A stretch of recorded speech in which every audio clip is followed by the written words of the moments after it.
ప్రతిభా Biotech సమర్పించు మట్టి మనిషి కార్యక్రమానికి తిరిగి స్వాగతం. తెలుగు రాష్ట్రాల్లో వర్షాధారంగా సాగవుతున్న పంటల్లో పత్తి తర్వాత అధిక విస్తీర్ణంలో సాగవుతున్న పప్పు ధాన్యపు పంట కంది. బెట్ట పరిస్థితులను సమర్థంగా తట్టుకుని ఖరీఫ్ రబీ కాలాల్లో రైతుకు మంచి ఫలితాలు అందిస్తోంది. ఖరీఫ్లో విత్తిన కంది ప్రస్తుతం పూత కాయ దశలో ఉంది. పంటలో కాయ అభివృద్ధి చెందే కీలకమైన ఈ దశలో చేపట్టాల్సిన సమగ్ర సస్యరక్షణ చర్యల గురించి తెలియజేస్తున్నారు పొలాస ప్రాంతీయ వ్యవసాయ పరిశోధనా స్థానం సీనియర్ శాస్త్రవేత్త సంధ్యా కిషోర్.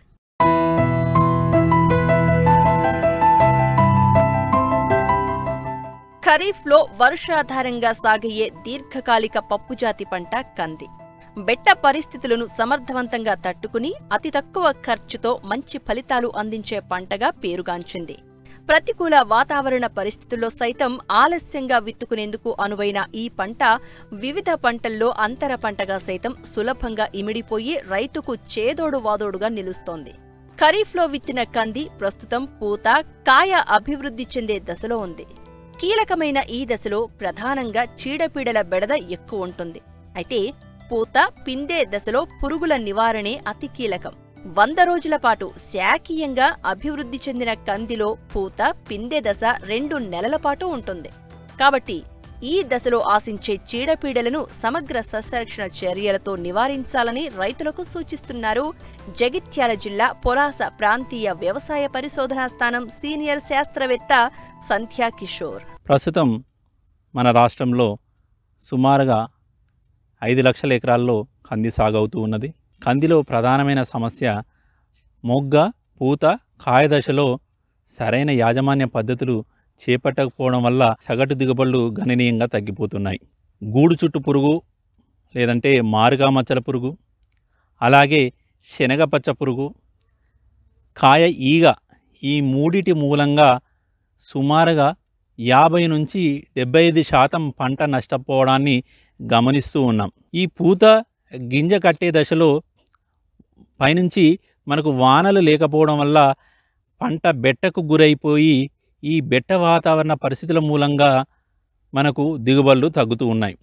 పైపాటుగా 13-0-45 అనే మల్టీకే ద్రావణాన్ని లీటర్కు 10 గ్రాముల చొప్పున కలిపి పిచికారీ చేయడం ద్వారా, అలాగే 20 గ్రాముల యూరియాను లీటర్ నీటికి కలిపి పైపాటుగా పిచికారీ చేయడం ద్వారా మొగ్గ పూత కాయ దశలో వచ్చే బెట్ట వాతావరణ పరిస్థితులను అధిగమించవచ్చు.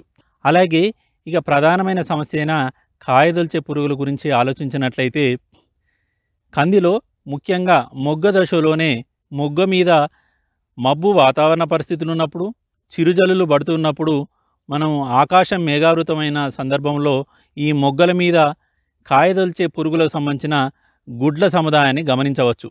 దీనికోసము మొగ్గ దశలో 1500 ppm వేప నూనె 5 మిల్లీలీటర్ లీటర్ నీటికి, అలాగే క్లోరిఫైరిపాస్ 2.5 మిల్లీలీటర్లు లీటర్ నీటికి కలిపి పైపాటుగా పిచికారీ చేయడం ద్వారా, లేదా ప్రొఫినోఫాస్ అనే మందును 2 మిల్లీలీటర్లు లీటర్ నీటికి కలిపి పైపాటుగా పిచికారీ చేయడం ద్వారా సమర్థవంతంగా నియంత్రించబడి గూడు చుట్టు పురుగు ఉధృతి ఎక్కువ కాకుండా ఉండే అవకాశం ఉంది.